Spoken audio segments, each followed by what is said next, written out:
following program was provided by an independent producer solely responsible for its content. The opinions expressed do not necessarily represent the views of this station, its staff, board of directors, or underwriters.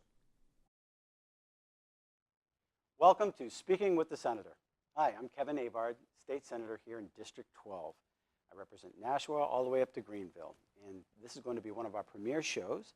And we're going to start it off, because it is an election year, with gubernatorial candidate Frank Edelblut. Thank you for having me, and I appreciate it. Welcome to the show. Glad to be here. And everybody wants to know, how do we pronounce it? How do we spell it? Frank Edelblut? Edelblut, the T is silent. So are you a Patriots fan? I'm a Patriots I hope you are, right? Yes, okay. So you know Julian Edelman? Yes. Okay, so this is Frank Edelblut. The T is silent. Edelblut. Yeah. Got it. 3 times. Edelblut, Edelblut, Edelblut. Got it. If you do it 3 times, does it stick in your head? Is that how that works? That's supposed to work that Okay, way. got it. So Frank, you know, you're a state representative. I am. You live in Wilton, New Hampshire. I do. And you put your hat in the ring for the gubernatorial race here. I did. Yeah. Yeah, so I've jumped in. I mean, you know, I serve in the legislature, but really my background is a business guy. I'm a job creator. I've spent my life in business. First as an accountant. I'm a trained CPA at a company called PricewaterhouseCoopers. I was there for a number of years. You know, worked on the finances, the operations of large companies all around the world, literally. They were going to make you partner. They were at one point, exactly. You know, but just helping them with their budgets, helping them fight fraud, you know, if they've got different problems in their organizations, or just really even optimizing the companies. Left there, did a brief stint as a CFO, and then I started a company called Control Solutions. So kind of an entrepreneur, job creator. Started that company at my kitchen table. Company did well. Very happy about that. And grew, and in 2009 I ended up selling that to a French company. And at the time we had, you know, over 800 employees. We were operating in over 20 countries, and we had tens of millions of dollars of revenue. So to this day I pinch myself. You know, good people, hard work, a little luck, and the blessing of God, and this is where you can go. Blessing of God's a big part. It is a big problem. Yeah, Big part. Big part. So I think that coming to as a state representative, you were able to get a good handle on how to operate business. You've worked in the legislature as well now. What do you draw from that? Yeah, so when I first got to the legislature, I mean, you know, people far wiser than me kind of coached me and said, you know what, Frank, just, you know, in that first year, just kind of watch a little bit. So I didn't go sponsor a number of bills, and I tried to really learn the process, and I spent my time working on bills, but really learning how the system worked. I came back in the second year, and I felt like I understood how to get things done. Because, you know, there's a lot of tools in business that work really well in business that don't necessarily translate over. Right. But there are some tools in business that translate over really well.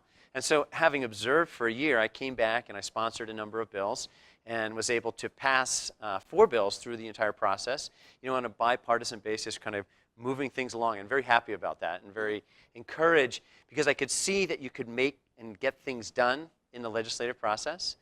But one of the frustrations that I had was up in Concord, and particularly in the corner office, it is not a friendly environment for job creators. Right. You know, for guys who want to invest their human capital, like work hard, and maybe invest some of their capital. They might take a second mortgage or something like that and invest that money to try and grow a business. And, you know, we treat businesses like they're sort of second-class citizens.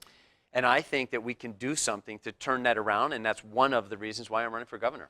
It's interesting, and I like to tell people this story off air, but there was one business up in Greenville, which is in my district, as well as yours. Yep. And there was a company that called me up. They said, look, we need help. You know, we're just getting regulated to death. We're spending $400,000 a year just on these. Just on the attorneys. Just on the attorneys, and we're trying to comply. And this gentleman said, you know, I've got my friends from Georgia, Canada, New York. They're all laughing at me. They're saying, why do you stay in New Hampshire? Right. It's so unfriendly. And why not just move my business down there? And I felt his frustration. And it's funny, I went there, I visited him, and got a call from you the next day. The next day. So he said, you know, what are you doing at this particular business? And I said, well, what do you mean? What are you doing there? How did you know I was there? And apparently you were following up on a similar passion, basically, to represent the businesses and those. Well, the job creators. I mean, that business in our district, and it's an area of our district that doesn't have a lot of employers, and here's one of our larger employers, and they're really struggling with this over-regulation by the government and the guy who's the owner and the investor in that business is asking himself, is it worth it? You know, and I think what we have to be really careful of is there's a lot of businesses that are asking themselves that question today. Is it worth staying here, or should I move to North Carolina, or should I move to Arkansas? We know just this last week, Sturm Ruger is expanding, but not in New Hampshire. And that's really a disappointment to me. What we have to realize is that, I mean, the government doesn't create jobs. I mean, we can agree on that. But what the government does do is they create an environment in which businesses are willing to invest and lay down hard-earned capital to create jobs. Right. And we're talking about, we want good paying jobs for the people of New Hampshire. And we're hearing on the Senate floor, you know, we're going back and forth. We tried to reduce some of the tax burden, and right. Some people are saying, well, if we reduce the tax burden, we're going to, you know, if we cut it back a 0.5%, right? We're going to lose all of this revenue. Come to find out, we're $100 million. Guess they were wrong about that, huh? In advance. $75 million was from the business taxes, exactly. So that being said, you know, one of the other legs though are energy and healthcare costs. Well, there's 5 legs, is the way I describe it. The first leg, and probably the most important, because we are at 2.6% unemployment, which is essentially full employment. Correct. But we rank 39th in terms of GDP growth, and we rank 49th in terms of productivity growth. And wage growth comes from productivity growth. So the number one issue that we have to deal with is, I call it workforce or skills, but to make sure that we have an adequate and a trained workforce in order to help businesses hire good people so that they can grow. Mm-hmm. And then we can talk about healthcare costs. We have the highest healthcare costs in the country. And it's easy to think about healthcare kind of on an individual basis, because healthcare affects each of us individually. Right. But it also affects employers, because when you hire somebody and you have to pay for their health insurance, that could be another $20,000 of cost on top of the person's salary just to hire them, which is why we have so many people who are stuck at, you know, employers are saying, well, we'll give you 30 hours, but we don't want you to go over 30 hours because then we have to provide you with health insurance. Right. So these people are, you know, kind of trying to patchwork together 2 30-hour jobs.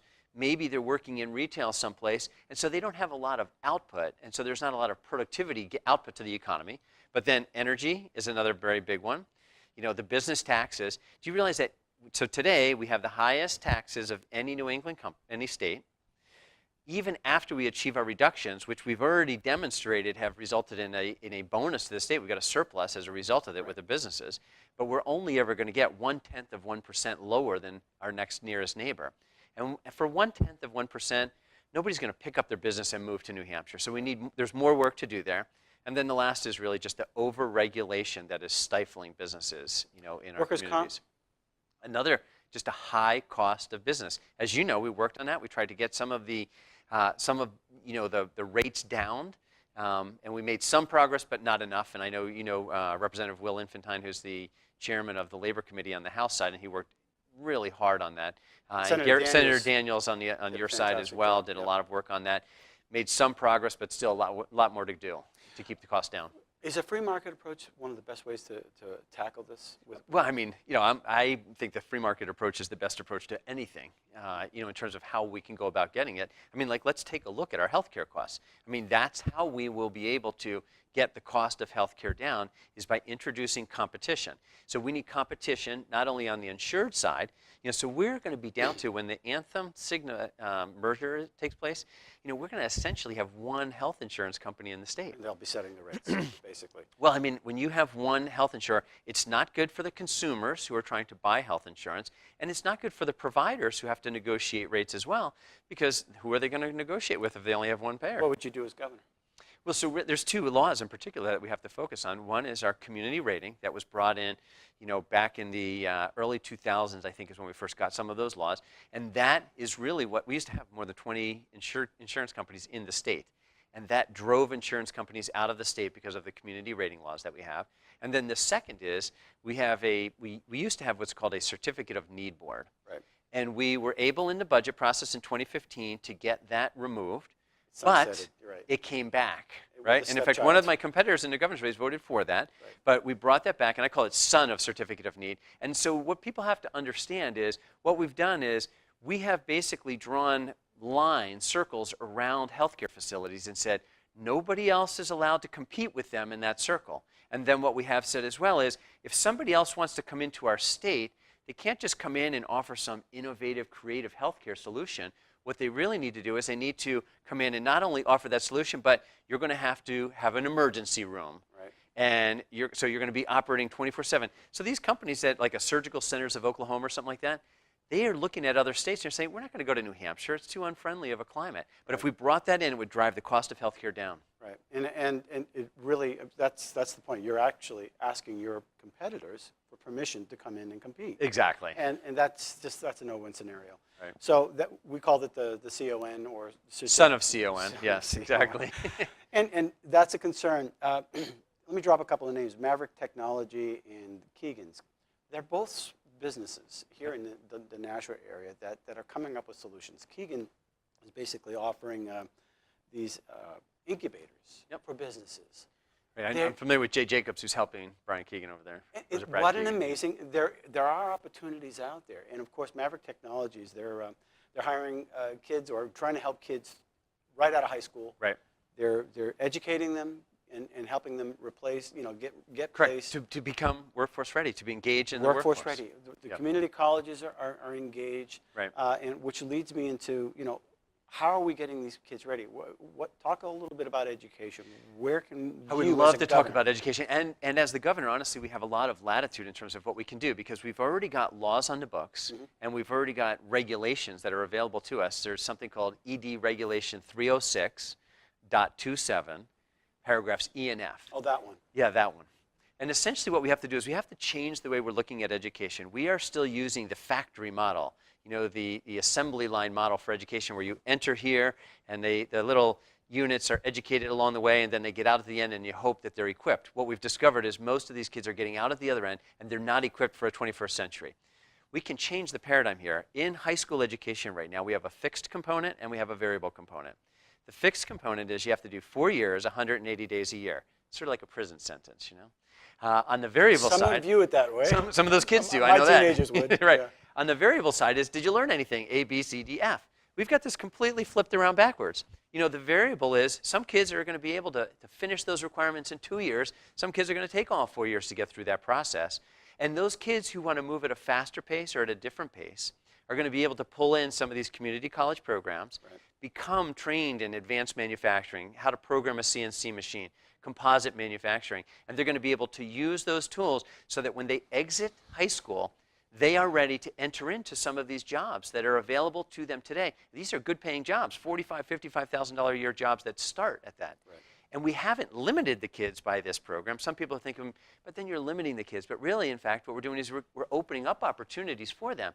Because all of the manufacturers and all of the companies that I have spoken to say, if one of these kids comes in and they're working for us and they say, I love this, I want to become an engineer, they're going to help that student pay for their engineering degree while they are working. So we're creating more opportunity, and then they can become an engineer and they won't be buried in debt. And that's the problem we have today is a lot of these kids are coming out, they go into college, they may even spend a couple of years, they get buried in debt, and they don't even finish the program. Senator Bertzel and I went to Denver just to talk about this particular issue of economic opportunity, especially for the low income. Right. One of the important things that they stressed was education choice.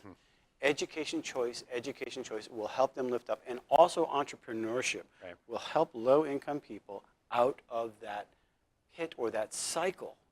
And that doesn't seem to be out there. There just seems to be more government programs. Well, How would you as a governor Well, so fix it's that? interesting because I was just recently giving a presentation to a group of education specialists about my vision for how we can move this thing forward. And one of the objections that they brought up, they said, well, what about the kid who has English as a second language? His parents are not engaged. They're having struggles at home.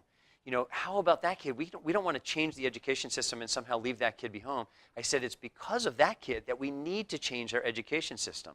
Because the kid who has engaged parents who are working with that student, they're going to be able to work their way through this industrial education model. They have a huge advantage. Exactly, they have an advantage. But the kid who doesn't have all the advantages, that's why it's for that kid that we need to change the system. Right. Because, and really what I do is, when I talk about school choice, I think we can go further than we have in the past in discussing choice.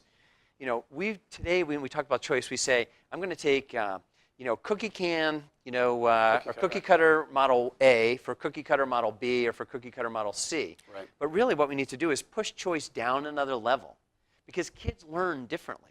Exactly. There is one kid who's going to learn in a traditional instructional setting, and that kid will flourish there. There's another kid who maybe he learns some stuff in an instructional setting, but maybe he needs to use a VLAX course for some of his stuff. Or he maybe wants to pull in a what Khan is Academy. VLAX? What is VLAX? So VLAX is a program that we have in the state already, and it is online courses for students. Okay. So I heard a Virtual. Virtual. basically. Yeah, that's what it stands for, Virtual Learning Academy. Right. So what we have to do is let's provide learning opportunities that match the students' learning styles so that every one of these kids can reach their maximum potential because not everybody does well in that industrial, traditional education model. Let me just interject with Kate Baker. Are you Okay, familiar with I Kate? do know Kate. And there is a program that helps businesses donate to Correct. This organization called Education for Opportunity. It is. And Gives them a tax credit, actually. Now, do you support that type of idea? Absolutely. That is a great idea as a mechanism to help some of these lower income folks come out of this industrial model so that they can have the same opportunity that someone else may have because they can afford to send their kid to a private school. Right. Well, years ago, there was this argument, well, if we had a voucher system, then only the rich kids would be going to the private schools. Which, what was the logic there? Because I don't understand that logic. I don't understand it either, but it stuck. And so, of course, vouchers didn't work. And then, of course, if you look at the Constitution, I understand. You can't really have a voucher system. But this Kate Baker idea with education opportunity, what a brilliant idea. Yeah. And it allows low-income people to take advantage of private schools, whereas, the rich kids are already going. Correct. They can already afford it. That's what I'm saying. So we need to create opportunities for those less fortunate to be able to engage in an educational opportunity that they can reach their potential as well. One of the things I was talking to Brendan Keegan about is the aging population in New Hampshire. Okay. We're aging at an exponential rate where we're not keeping up with our youth. What would you do as governor to attract youth this way? Yeah, well, so we want to attract youth, first of all, but let's just not leave the aging population because this is a point of, it bothers me a little bit because, as you know, up in Concord, it seems like people were surprised by that. When this is a demographic shift, an aging population has been coming at us for the last 30 years. So if you're all of a sudden like, oh no, we have an aging population, I think you're missing, because this has been coming at us for a long time. The second thing is that we have to keep in mind is the aging population is not unique to New Hampshire. New Hampshire is aging quickly. It's a regional area. But it's not even regional. It's across the country, and literally it's around the world.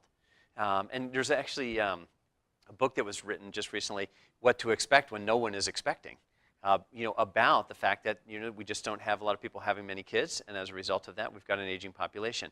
But what we have to do is you can't change a demographic shift. You have to make it work for you. So what we really need to do is embrace the aging population and find ways to let that aging population work as a unique attribute to drive the New Hampshire economy. Right. Well, my question was basically going around to we need to take care of them. Yep. And at the same time, we need to invite new blood.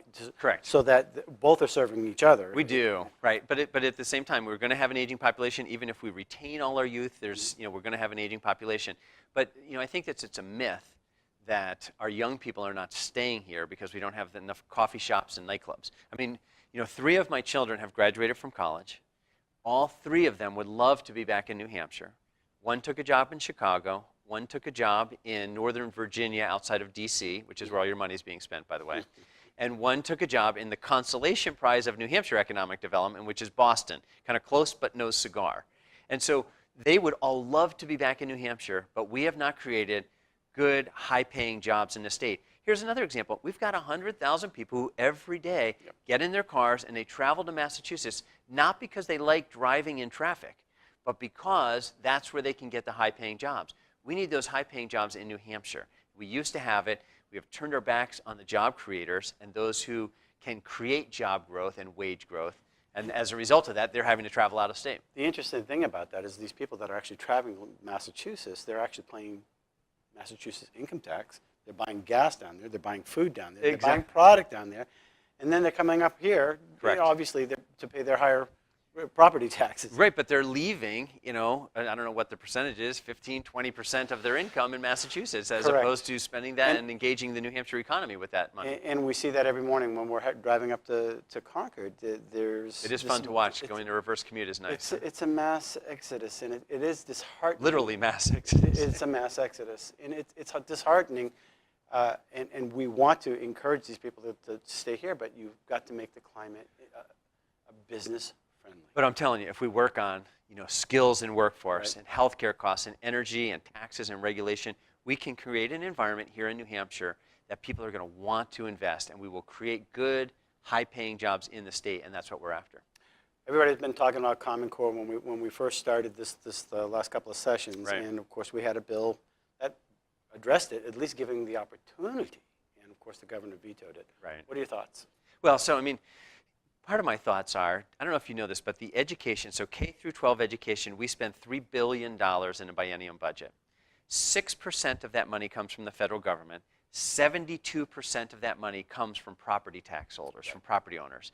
The property owners have no seat at the table, and that 6% is like the tail wagging the dog.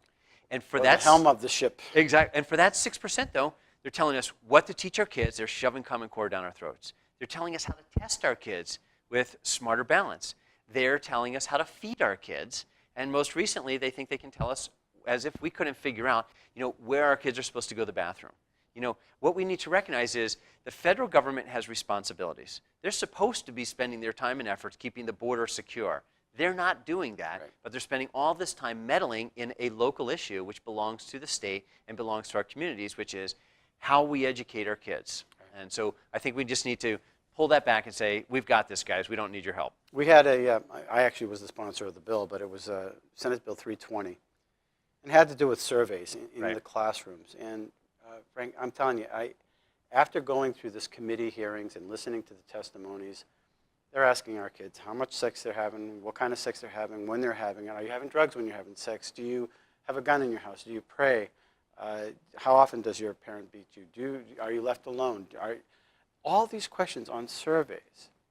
And if you were to ask me as an employer, Right. those very same questions, I'd probably be sued. you're darn right you'd be sued. But for some reason, our kids are open game. And of course, the comeback is, well, they're at risk. But my question basically is that these surveys are going somewhere. And what I tracked was that they're copyright in some areas. Okay. And they generate federal money for private industry. Right. And somehow Our kids have become the guinea pigs to collect data for some guy's corporations. PhD survey or For corporations. corporations sell services, right? And I was, Planned Parenthood came and lobbied against the bill. The university came out and lobbied against the bill because they were going to lose. The only thing that the bill said was, we want to match the federal guidelines. That if you're going to ask these questions, you need to have written permission from the parent. Right. And then it wasn't an even opt-in, it wasn't basically. even going to stop the surveys from happening. Yep. But we want the parent's written signature, not the thing that goes into the backpack that never gets home. Right. The opt-out Correct. situation, but the actual Opt-in. the confirmation. And they said, well, then we won't have an accurate study. Well, that's just too bad. Or if it's that important of a study, then they can work to make sure they get all the right opt-ins. And if parents, what we have, fundamentally, we've lost the idea that parents are responsible for the upbringing of their children. Well, what about those parents that aren't engaged? Yeah, but they're still the parents. Why punish the parents that are? So why punish any parents? In other words, it's opt-in is really where it needs to go. We don't need to be using our students as as data points that we get to collect all kinds of psychometric data on them. So you wouldn't veto that bill? I would not have vetoed that bill. I think it would be a good idea. I would question why we even need to do some of these questionnaires in the schools to begin with, because honestly, as you described some of those questions, I'm imagining my 11-year-old daughter trying to answer some of them, and I don't want her having those conversations with somebody outside of the household. My wife and I, we will have those conversations with her. That's what I brought up in committee. I said, well, it's not direct, but now it's as though a stranger walked up on the street and asked my kid that directly. Really or personal questions. Or indirectly, and it's none of your, this is what I said, it's none of your damn business. Right. And I said that in committee because the parents need to know that this type of thing's going on. So that's just an education thing that just threw me for the loop, and the arrogance that surrounded it troubled me. But the people spoke. Well, I mean, so we had another example of, the school system pushing back on local control and really engaged parents, which is up in Croydon this last year. Right. So we've got 1637, I believe. 1637 was the bill, and it also was vetoed. So we've got a school system. Jody Underwood is the chairman of the school board up there. I think she had, was it 5 or 6 kids in her middle school, and so they couldn't really run a middle school, so they were tuitioning kids out. Right. A couple of the kids are not doing well in the tuitioned out situation. There's a Montessori school in town that's half the price, costs half as much money, and you've got, so you've got a school board that is paying attention, which is what we want. You've got parents who are engaged saying, my child's not doing well in this tuitioned out, can we bring them into the Montessori school? And then you have a child who, when we put them in the Montessori school, was thriving, was doing very well. And so why is it that the Department of Education think that's where they need to intervene and say, you can't do this, you're going to ruin public education? Yeah. So we have to, again, avoid the situation where we've got top-down control of the schools. It should be local. Are the people the servant of the government, or is the government the servant of the people? Exactly. One final thing in our short term. In my district, District 12, we have an issue with eminent domain. We've got the pipeline, we've energy costs, and I've approached the governor. I know you have. You've worked tirelessly along with other state reps. What is your perspective on this? Well, so just so full disclosure, I actually owned property where the proposed pipeline was going to cut new eminent domain. They were going to take property from me. So I actually have a dog in that fight. Yep. But I think we have to respect property rights of individuals, absolutely. And on the energy side, what we need to do is we need to make sure that we come up with a plan that benefits the ratepayers in New Hampshire. And in that particular case on the pipeline proposal we were looking at, we would be paying for reservation fees on that pipeline that may or may not produce electricity. And so what we need to do is we need to make sure that we cut... Kind of like a tariff or something. Exactly. It was a tariff, but we didn't know if that gas was going to get used for electricity or not. So what we really need to do is we need to make sure that the transactions we enter into actually benefit and have tangible benefits to the ratepayers. Because we want to see people's electric bills come down. We want to see businesses' electric bills come down so that they have more freedom to grow and hire more people and expand in our state. And protect property rights in the process. We absolutely have to protect property rights. How do we get in touch with you? So the website is frankedelblut.com, and you can find me on the web or find me on Facebook. And that's going to do it for this edition of Speaking with the Senator. Until next week, thanks for watching. Thank you. The preceding program was provided by an independent producer solely responsible for its content. The opinions expressed do not necessarily represent the views of this station, its staff, board of directors, or underwriters.